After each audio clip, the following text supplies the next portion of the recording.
Om Swastiastu. Di sini saya akan membahas pada bab 3, yaitu pada proses pemesinan, di mana saya dengan nama Reinhard Gabriel Mars Ketaran dengan NIM 22055311114 dengan mata kuliah material dan proses dengan dosen pengampu Prof. Dr. Djokorda Gede Tirtanindya STMT. Ini pada poin yang pertama itu ada mesin bubut dan operasi pembubutan lainnya. Yang pertama itu ada operasi pembubutan, di mana di sini menghasilkan dengan aksi pemotongan permukaan rotasi yang memiliki penampang bulat atau sebagian bulat, baik eksternal maupun internal. Yang kedua itu ada pembubutan, di mana operasi pembubutan yang paling umum. Yang kedua itu ada pembubutan bentuk. Ini terjadi ketika pahat potong titik tunggal bergerak secara longitudinal pada lintasan selain garis lurus. Setelah itu ada tracer turning, di mana ini adalah proses untuk pembentukan bentuknya juga. Seperti pada gambar di samping ini ada alat yang digiling sesuai dengan bentuk yang diinginkan dan dimasukkan ke benda kerja saat berputar. Yang kedua itu ada mesin bubut dan mesin putar lainnya. Yang pertama ada mesin bubut, di mana mesin ini serbaguna untuk menyediakan serapan yang paling dasar untuk melakukan operasi pembubutan facing, grooving, knurling. Setelah itu ada mesin bubut turret. Seperti pada gambar ini ada mesin bubut mesin, di mana benda kerja batang ini ditahan oleh cup 3 rahang dan ditopang oleh sebuah pusat di tailstock. Setelah itu ada mesin bubut turret. Ini berbeda dengan mesin yang lainnya sebagai pengganti tailstock. Setelah itu ada mesin skrup, di mana mesin ini ada mesin bubut otomatis. Setelah itu ada mesin chucking, di mana mesin ini otomatis yang dirancang untuk operasi pada pengecoran, penempaan, dan bagian lainnya. Seperti gambar di samping adalah kepala stok mesin skrup 6 spindle, di mana multi spindle itu pada umumnya membawa batang, stok, dan berputar terus-menerus secara berkala. Yang B, ada metode pembuatan lubang bundar. Yang pertama itu ada pengeboran, setelah itu ada counter boring, setelah itu ada counter sinking, yang keempat itu ada reaming, dan yang kelima itu ada boring. Di pada gambar dari samping ada operasi pemboran sedikit memperbesar dan meningkatkan presisi lubang yang ada. Dan yang keenam itu ada pengeboran dengan pistol, di mana bor itu beralur tunggal yang berputar, yang biasanya dipandu oleh busing di awal lubang bor. Yang ketujuh itu ada trepanning. Yang ke-8 itu ada pengeboran multi spindle. Di gambar di bawah ini ada kepala bor multi spindle tipikal dengan pengaturan posisi masing-masing bor. Pada bagian C ada penggilingan dan pemesinan abrasif, di mana pada titik ini penggerindahan sangat mirip dengan operasi pemesinan lainnya, di mana perbedaan itu hanya terletak pada fakta di mana benda kerja dipotong oleh tepi tajam potongan dan potongan kecil material abrasif. Pada gambar bawah ini adalah menunjukkan proses penggilingan tepi tajam setiap butiran abrasif berfungsi alat pemotongan kecil. Itu ada penggilingan silinder. Seperti gambar di bawah ini ada penggerindaan di mana tipe tengah yang memiliki gerakan melintang di sepanjang bagian yang akan digerinda dan dimasukkan ke dalam benda kerja saat material dikeluarkan. Setelah itu selanjutnya ada penggilingan tanpa pusat, di mana proses pemesinan permukaan silinder di mana benda kerja tidak tertahan di antara pusat atau di dalam cup. Selanjutnya ada penggerindaan internal seperti gambar di samping, di mana pengerindaannya tanpa pusat dengan umpan ujung berguna ketika permukaan yang akan digerinda berbentuk meruncing. Selanjutnya ada penggerindaan permukaan, di mana sini menggerakkan benda kerja pada bidang horizontal. Seperti gambar di bawah ada beberapa susunan peralatan untuk menggiling permukaan datar. Selanjutnya ada penggilingan jig, penggilingan tegangan rendah, penggilingan plum, penggilingan cakram, penggilingan sabuk abrasif, permesinan jet abrasif, dan pemesinan aliran abrasif atau disingkat AEP. Ini ada pemesinan ultrasonik. Seperti gambar di samping ada skema penggilingan ultrasonik yang skema pada umumnya untuk permesinan penggilingan ultrasonik. Selanjutnya ada penggilingan bagian D, di mana penggilingan ini Cara untuk menciptakan permukaan yang diinginkan dengan pemotong multi gigi yang berputar. Yang pertama itu ada penggilingan muka, selanjutnya ada fresh perifer, selanjutnya ada penggilingan ujung, selanjutnya ada penggilingan pelat, dan selanjutnya ada itu penggilingan bentuk. Selanjutnya ada penggilingan geng, di mana penggilingan ini lebih dari satu pemotong pada proses mesin penggilingannya. Selanjutnya ada straddle milling, selanjutnya ada penggilingan pemotong terbang, dan selanjutnya ada spot faking. Di mana spot faking ini prosesnya yang sederhana, yang ditunjukkan biasanya untuk menghasilkan permukaan bantalan yang datarannya itu lebih kecil. Seperti contohnya ada gambar di bawah ini. Di sini ada contoh penggilingan muka. Ini ada bagian E, ulir skrup. Di mana ulir skrup ini dibuat dengan berbagai metode berbeda yang melibatkan proses permesinan, pemotongan, dan pembentukannya. Seperti bagian yang pertama itu ada pembuatan ulir eksternal dengan cetakan tangan. Itu contohnya ada di bawah ini. Ini cetakan tangan untuk ulir bagian luar. Selanjutnya ada penyandapan ulir internal. Selanjutnya ada pemotongan ulir skrup titik tunggal. Dan selanjutnya ada penggilingan ulir 5. Dimana di sini memanfaatkan pemotongan penggilingan bentuk seperti pada contoh gambar di bawah ini, dimana kepala D-nya itu untuk ulir eksternal dengan pemotongan multi gigi yang terpasang. Nah, ada penggerindaan ulir dan penggulungan ulir. Setelah itu ada penyandapan bentuk dingin pada ulir internal. Ini berbeda dengan penyandapan keran pemotong seperti yang di atas, di mana logam benda kerja mengalir, dipotong, dan dihilangkan untuk membentuk ulir. Contohnya pada seperti di bawah ini, ada aksi pemotongan bronze. Nah, itu ada proses broaching.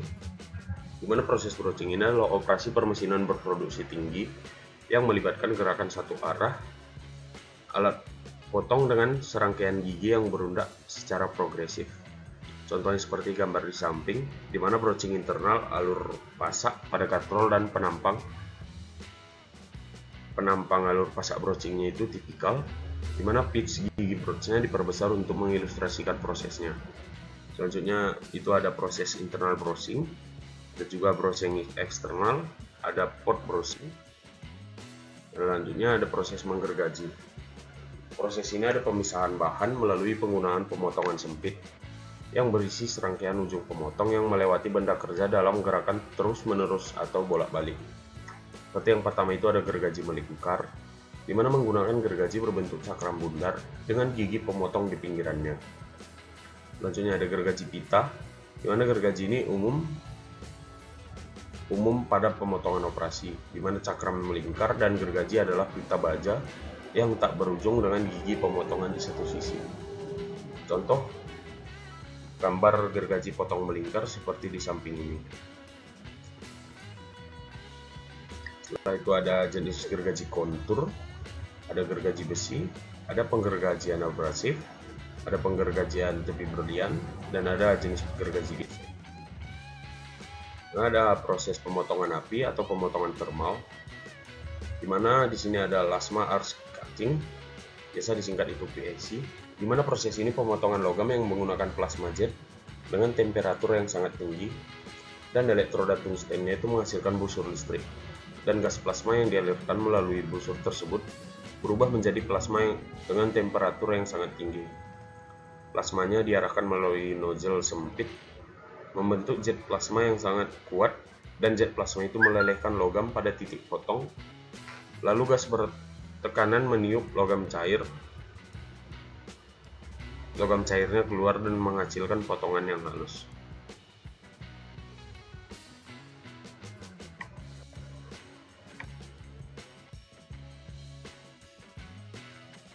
Selanjutnya ada proses electrical meshing process. Kita biasa menyingkatnya EDM yang disingkat Electrical Discharge Machining. Dan pada proses permesinan non-konvensional yang menggunakan percikan listrik atau spark discharge. Untuk mengikis material dari benda kerja, elektroda didekatkan dengan benda kerja dengan jarak yang sangat kecil, biasa itu berukuran pada mikrometer, dan tegangan listrik tinggi diberikan lalu timbul percikan spark discharge. Di dalam cairan dielektrik, energi panas dari percikan tersebut melelehkan dan menguapkan sebagian kecil material benda kerja, dan cairan dielektrik itu membilas material yang tererosi, di mana proses ini berulang ribuan kali per detik sampai terbentuk sesuai elektroda yang kita mau. Rangkaiannya itu seperti gambar di samping ini. Di sini ada gambar rangkaian percikan listrik halus yang berulang dengan cepat dari elektroda pada rongga benda kerja, di mana rongga tersebut sesuai dengan bentuk elektroda. Pada bagian J ada finish machining operation. Di sini ada proses honing, di mana proses finishing permukaan dalam lubang itu internal surface finishing. Ini menggunakan batu abrasif untuk memperbaiki kualitas geometris dan kekasaran permukaannya, di mana batu abrasif ditekan ke dinding dan ke dinding lubang dengan tekanan tertentu, dan alat honing ini bergerak berputar dengan maju mundur secara simultan. Gerakan kombinasi ini menghasilkan pola gesekan silang, di mana material tengerus tipis demi tipis sehingga permukaan menjadi halus dan berukuran tepat. Seperti contoh di bawah ini. Pada gambar bagian A itu ada tampak potongan ujung alat pengasah abrasif batu tunggal tipikal di dalam lubang. Pada tampak gambar B itu ada tampak hingganya, dan pada menunjukkan dengan dilebih-lebihkan perbedaan lubang yang diperbaiki dengan pengasahan. Itu pada gambar B itu ada bergelombang, yang C itu contoh yang meruncing, yang D itu yang bagian tidak bulat, dan E itu ada bentuk melengkung. Pada proses K atau deburring, biasa disebut bur atau gerigi atau tonjolan sisa pemotongan, di mana ini hal yang biasanya terbentuk setelah proses pemesinan atau pemotongan logam.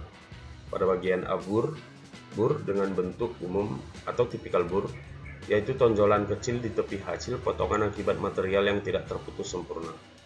Pada bagian B burnya yang lebih besar dan lebih menonjol, di mana biasanya terbentuk jika kondisi pemotongannya kurang baik, misalnya kehausan pahat atau kecepatan potong yang tidak sesuai atau materialnya yang lebih ulet.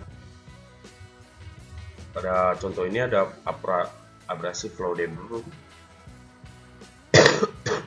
mana ini adalah salah satu metode deburring, di mana ini ada penghilangan bur atau gerigi sisa permesinan dan surface finishing dengan menggunakan media abrasif, di mana piston ini akan menekan media abrasif ke arah workpiece, dan media abrasif dipaksa mengalir melewati saluran lubang atau rongga dalam workpiece. Dan gerakan yang terjadi ada gerakan bolak-balik piston, membuat aliran abrasif mengenai tepi, sudut atau area yang sempit yang sulit dicapai alat potong biasa, dan partikel abrasif ini mengikis bur dan menghaluskan permukaan secara seragam. Selanjutnya ada proses filling. Di sini ada buring atau biasa disebut rotary filling. Macam-macam bentuk kepala bur atau rotary file, di mana tiap bentuk memiliki fungsi spesifik dalam deburring, shaping, dan surface finishing sesuai bentuk geometri benda kerjanya, di mana fungsinya itu salah satu menghilangkan bur, membentuk detail kecil, dan memperhalus area yang sulit dijangkau dengan alat potong biasa. Di sini ada water jet machining. Di sini ada hydrodynamic machining, di mana metode permesinan non tradisional yang menggunakan aliran air bertekanan sangat tinggi untuk memotong material. Seperti yang pertama itu ada fluida. Biasa fluidanya itu berbentuk air dan disuplai dari tangki atau kita sebut fluid supply. Setelah itu disaring, difilter agar bebas dari kotoran, dan air itu dipompa menggunakan pump bertekanan yang sangat tinggi, di mana tekanan air ini dikontrol melalui valve, lalu dilepaskan melalui nozzle dengan diameter sangat kecil, di mana air keluar sebagai water jet dengan kecepatan sangat tinggi, dan jet air itu yang akan menghantam workpiece atau benda kerjanya sehingga mengikis atau memotong material berikut. Selanjutnya ada electron beam machining, yang dimana kita kenal sebagai EBM. Di sini menggunakan pancaran elektron berkecepatan tinggi untuk memotong atau membuat lubang pada material, dan elektron emitting gun dengan nada dengan katoda tungsten panas memancarkan elektron. Dan elektron ini dipercepat oleh tegangan tinggi atau high voltage power. High voltage power menuju anoda. Di sini ada aliran elektronnya itu difokuskan menggunakan magnetic lens dengan diarahkan dengan deflection coil, dan berkas elektron mengenai workpiece itu akan terkena di dalam ruang vakum, di mana itu akan menghasilkan panas yang sangat tinggi pada titik kontak, dan panas ini yang menyebabkan material meleleh dan menguap sehingga terjadi pemotongan dan pengipisan. Selanjutnya ada proses laser beam machining, di mana ini menggunakan energi sinar laser untuk memotong, menggores atau menguapkan material. Energi ini dari flash lamp yang menstimulasinya itu medium laser sehingga menghasilkan cahaya monokromatik dengan koheren, di mana cahaya itu dipantulkan bolak-balik di antara cermin atau resonatornya. Setelah itu sebagian keluar melalui particle mirrornya, dan sinar laser ini difokuskan oleh lensa sehingga terkonsentrasi pada titik kecil di permukaan benda kerja, dan energi panas yang sangat tinggi akan mencairkan bahan, menguapkan material benda kerja di titik tersebut yang difungsikan untuk memotong benda kerja. Contohnya itu contoh skema dari penggunaan laser beam machining ini seperti gambar di samping. Selanjutnya ada proses shaping atau membentuk. Pada proses shaping ini, pembentukan menghasilkan permukaan datar atau berkontur oleh aksi bolak-balik dari alat potong titik tunggal yang bergerak dalam garis lurus. Dan selanjutnya langkah alat ini biasanya langkahnya berbentuk horizontal, di mana ramnya digerakkan bolak-balik oleh mekanisme engkol dan roda gigi saat stroke maju. Pahat melakukan pemotongan pada permukaan benda kerja, dan saat stroke itu mulai mundur, pahat akan diangkat oleh clapper box sehingga tidak menyentuh benda kerja. Contoh skemanya seperti gambar di samping. Selanjutnya ada proses planing. Pada proses planing ini mirip dengan shaping, perbedaannya itu bukan pahat pot. Perbedaannya itu pada benda kerja dan tidak pada pahat potongnya, dimana itu memiliki gerakan bolak-balik, di mana benda kerjanya itu akan dijepit pada meja yang bergerak maju mundur dalam garis lurus terhadap pahat potong titik tunggal, di mana planing digunakan untuk komponen yang terlalu besar sehingga tidak praktis untuk dikerjakan dengan mesin pembentuk. Selanjutnya ada proses slotting.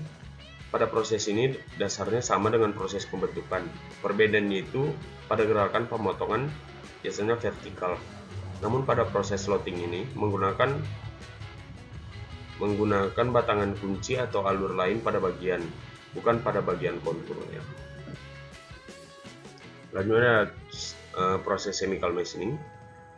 Pada proses ini ada photochemical blanking, di mana pada proses ini ada proses pemotongan atau pembentukan logam tipis menggunakan teknik fotolitografi atau etching kimia, di mana proses ini sering dipakai untuk membuat komponen dengan presisi yang lebih tinggi, seperti contoh saringan, pegas tipis, rangkaian elektronik, atau komponen yang berbentuk mikro. Setelah ini, yang pertama itu kita akan membuat gambar rancangan dari bentuk komponen yang diinginkan.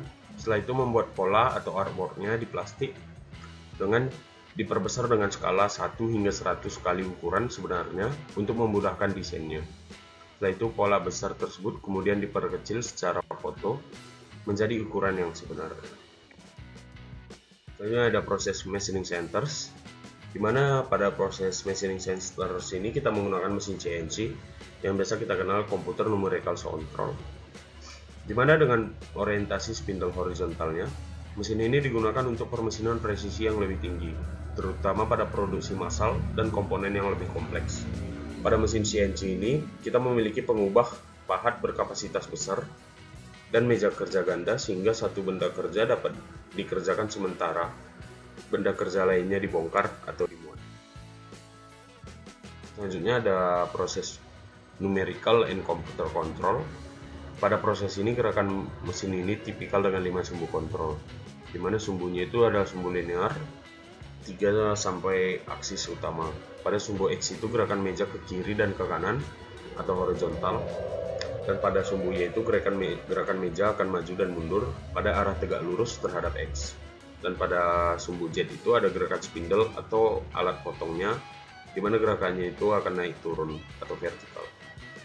Ketiga sumbu ini adalah gerakan dasar pada mesin fresh konvensional atau biasa disebut 3 aksis milling.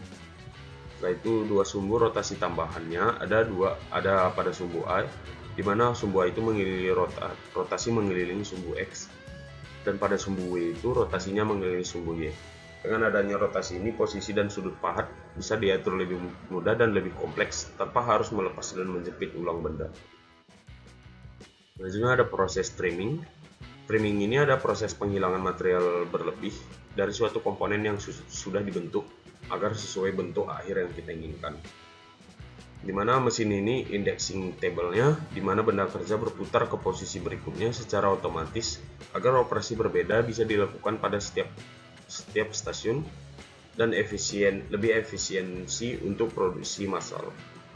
Selanjutnya ada high speed machining, di mana high speed machining ini adalah teknik permesinan modern dengan kecepatan yang sangat tinggi. Biasa ini banyak digunakan pada industri pesawat, cetakan atau die. Di mana metode ini mempercepat produksi, meningkatkan kualitas permukaan, dan menurunkan biaya finishingnya. Salah satu aplikasinya di unit jet adalah membuat satu bagian besar dari satu blok material berikut, bukan merakit pada bagian-bagian yang kecilnya. Selanjutnya ada sekian presentasi dari saya. Jika ada kesalahan kata mohon dimaafkan. Terima kasih.